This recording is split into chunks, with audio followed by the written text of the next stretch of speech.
Hey everyone, welcome to the show. So I wanted to share this with you guys because this is something that's really concerning me. So it's a little different from what I normally do, but the military has an extremist problem, and I'm not sure they're doing anything to fix it. I wanted to bring this to your attention because this is an issue all on its own. But if Donald Trump wins a second term, the threat from these trained extremists grows exponentially. Trump and his allies have already said that he plans to use the military. He'll use them to stop protests against him, and there's no telling what else he will do with them. And what I want to say up front before I get into all of this is not meant to denigrate veterans. The majority of veterans are law-abiding, non-extremists. They should be revered and celebrated for their service and for their sacrifice and fidelity to our country, to help others in need. I have the utmost of respect for the military. There is, however, a faction within the military that believes in QAnon and other insane conspiracy theories, and they would absolutely want to go along with Trump's most terrifying plans. So here's the deal. Here's why I'm growing increasingly concerned about Trump's poll numbers. Back in May, the RAND Corporation conducted a survey of about 1,000 military veterans, and they found that 28% believe in the racist ideology known as the Great Replacement Theory. For those who aren't familiar with that bullshit, it's a conspiracy theory pushed by the likes of Tucker Carlson. It falsely claims that minorities and immigrants are being brought to the U.S. to take over the country and to destroy the white race.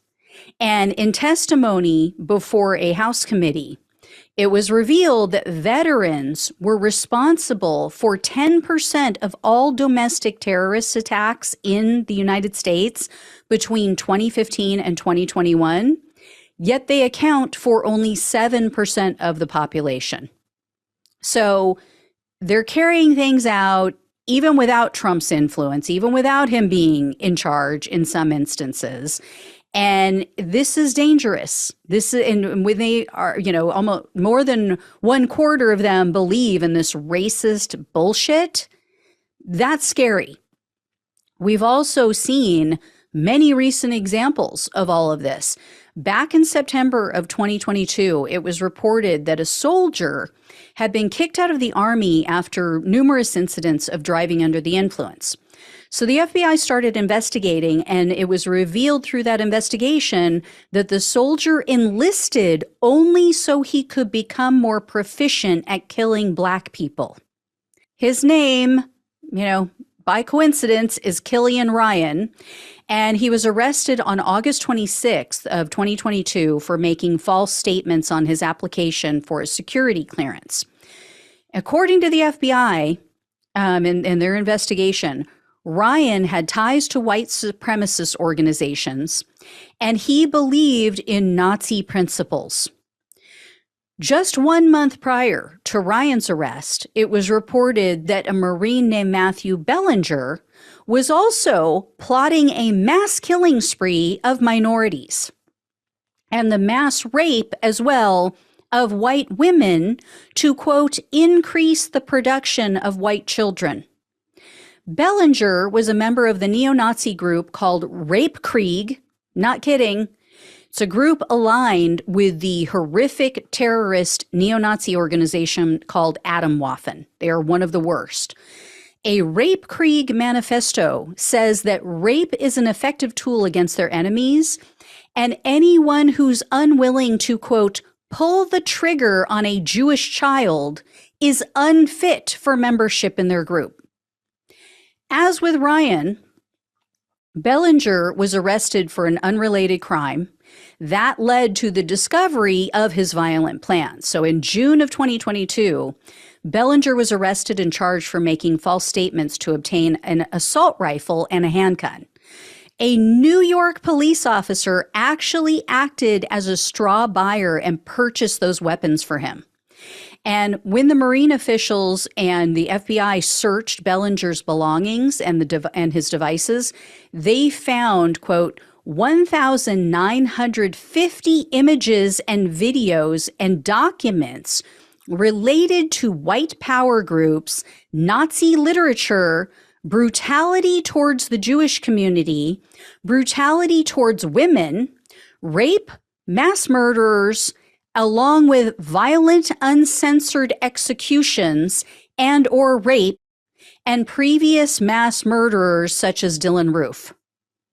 Bellinger's online posts were equally disturbing. Posting under the name of Adolf Hitler, he talked about attacking a synagogue, and he discussed other attacks on Jews, and he identified 2 specific people that he wanted to kill, and he mentioned their addresses. Now, a witness confirmed that Bellinger and other people in this group had been surveilling a synagogue in 2019, and that Bellinger had discussed the rape of a specific girl. And then he also created a fake Twitter account, and he set it up under the fictitious name of a gay Jewish man, just specifically to incite hate from the Black community against Jewish people. He was trying to start these race wars. Now, in October of this year, now former Marine Liam Collins pleaded guilty to a charge of interstate transportation of an unregistered firearm. As with the others, though, that was just the tip of the iceberg with Collins. Collins was a member of a neo-Nazi group, and they were planning to target energy facilities in the northwest part of the country. He was also accused of building and selling firearms and threatening to shoot Black Lives Matter protesters. Then it was later revealed that Collins also purposely joined the military because he wanted to gain experience and training to benefit his group, his neo-Nazi group. Now, in 2020, he was initially arrested and he was charged along with 2 alleged co-conspirators. But the prosecutors continued to add defendants. These were all military members to the case. An Army National Guardsman named Joseph Marino. There were also 2 former Marines, Justin Hermanson and Jordan Duncan. They were later charged in that plot. The fact that they were all current or former members of the military was definitely by design. According to the court documents, Collins was talking on private message boards about recruiting veterans in particular into a, quote, modern-day SS. And he allegedly stole military equipment for the group. It included magazines for assault rifles, also body armor. His co-defendant, Jordan Duncan, left the military prior to his arrest in this case, but he became a defense contractor. So while he was a defense contractor, he was allegedly gathering information on firearms, explosives, and nerve toxins, and then he was sharing that information with the group. And the indictment says that Collins' group was active between 2017 and 2020. Remind me again, what else was going on in America between 2017 and 2020? Yeah, I'm sure it's just a coincidence, though, that Trump was president during those exact years.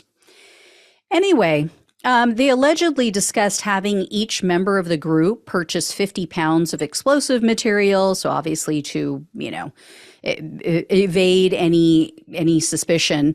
And one of the defendants was found with a handwritten list of about a dozen different locations where there were transformers, substations, they said other components of the power grid in and around the state of Idaho. Another co-defendant, a guy named Paul Kreisuk, I think is how you pronounce it, he suggested in their private messaging board that the group purchase property in, quote, predominantly white and right-leaning areas so they could recruit residents and also so they could stockpile weapons to eventually take over local governments. But the indictment says that the group's immediate plan was to, quote, attack the power grid both for the purpose of creating general chaos and to provide cover and ease of escape in those areas in which they plan to undertake assassinations and other desired operations to further their goal of creating a white ethno-state. Now, all of the defendants in this case have accepted plea deals at this point, or almost all. I think there's one outstanding. Kreiscook, he pleaded guilty to destruction of an energy facility, and then both Hermanson and Marino pleaded guilty to a weapons charge. In another recent case, an active duty Marine named Chance Brannon firebombed a Planned Parenthood in Southern California. He had two co-conspirators. They weren't in the military, though. That attack took place in March of 2022, and Brannon just took a plea deal. He admitted that he was plotting additional attacks. He was going to attack additional Planned Parenthoods, also electricity substations, and he was going to attack an LGBTQ Pride Night celebration. Brannon was found to have a written plan for the substation attack. He also possessed a rifle with the words, quote, "total N-word death" written on the side of it. Now, of course, it didn't say N-word. It actually had the heinous racial slur. And when Brannon was arrested, the FBI also found that he had a short barrel rifle and two silencers, and none of them were registered. Brannon also had a recording saved of the 2019 Christchurch mosque shooting. And he researched the Unabomber, and he also discussed doing dry runs for his group's attacks. There are other stories, too, about military members that took part in less than lethal, but still very concerning extremist activities and groups. So, for example, there's a California-based Navy SEAL named Bryce Henson. He is currently under investigation because he was participating in at least 12 different anti-LGBTQ plus protests alongside the Proud Bigots. And he was pictured at two different rallies where he was standing shoulder to shoulder with a man who has a Nazi eagle tattoo on his head and a swastika tattoo on his arm. Twice. I mean, not a coincidence at that point. He has spoken against the LGBTQ community at school board meetings. So, this wasn't like, oh, I just showed up and that was what they were protesting and I didn't know. No, he's actually gone to school board meetings to protest against this community. And he's been seen getting in the faces of their supporters, of people who support the LGBTQ community, and just going off screaming at them. One reporter who's been following Henson said that she first became aware of him when he called a trans woman a predator and a pedophile. Guess he doesn't know his leader too well, Donald Trump.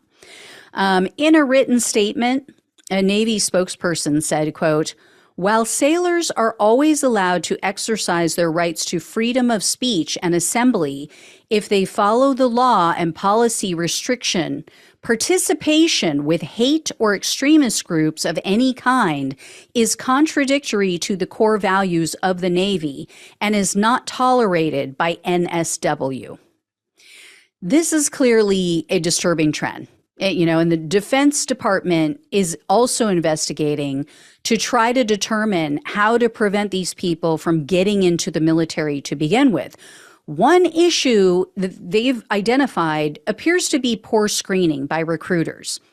There was a DoD report that was issued in August, and it said that recruiters sometimes skip over questions that are meant to weed out people like this. They're meant to weed out extremists or people who are affiliated with gangs. They found that out of 129 applicants reviewed, 53 were never asked about their ties to extremist groups or gangs. And we've seen very recent real-world examples of how the military looks the other way when it comes to enlistees with disturbing histories. Jack Teixeira, for example, I think that's how you pronounce his last name. He's the military analyst who was recently arrested for stealing and leaking classified documents online. The Washington Post just published this lengthy story about how he had a history of making violent threats to blow up and shoot up his school. Teixeira was reported to the police, and students said he repeatedly made explicit threats against Black people. He said he wanted to kill all of them. And one student told the school, she heard him talking about killing animals. Now, Teixeira was suspended from school because of all of this. He was suspended, and he was twice denied a firearm ID card.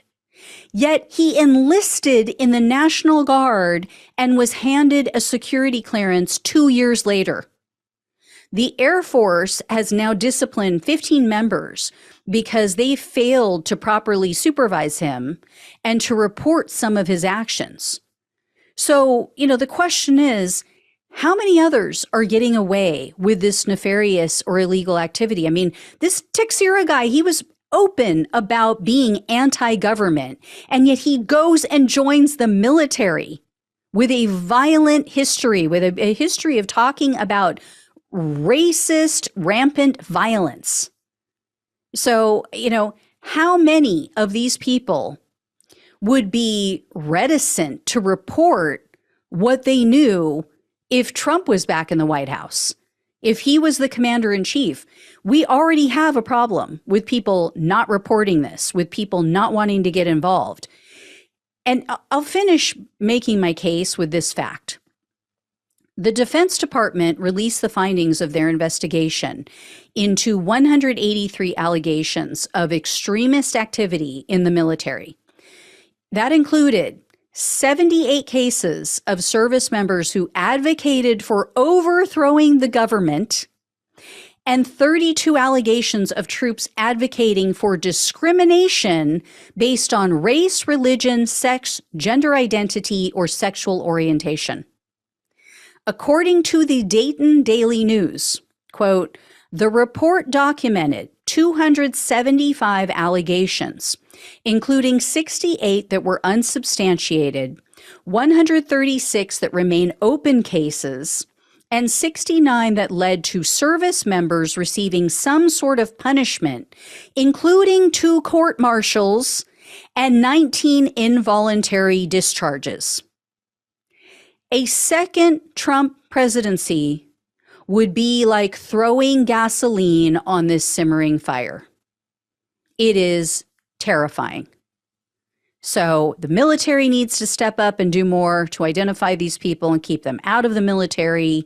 And we need to keep Trump out of the White House because it will be ugly. I'm just letting you know. It will be very ugly. Anyway, I will let you know if I hear more. I'm sure there will be more cases, unfortunately. Thank you all so much for watching and listening. Please like this video, share it with everyone you know so people are aware of what is all going down and how dangerous and how real this threat is. Please subscribe if you have not. Become a donor if you possibly can.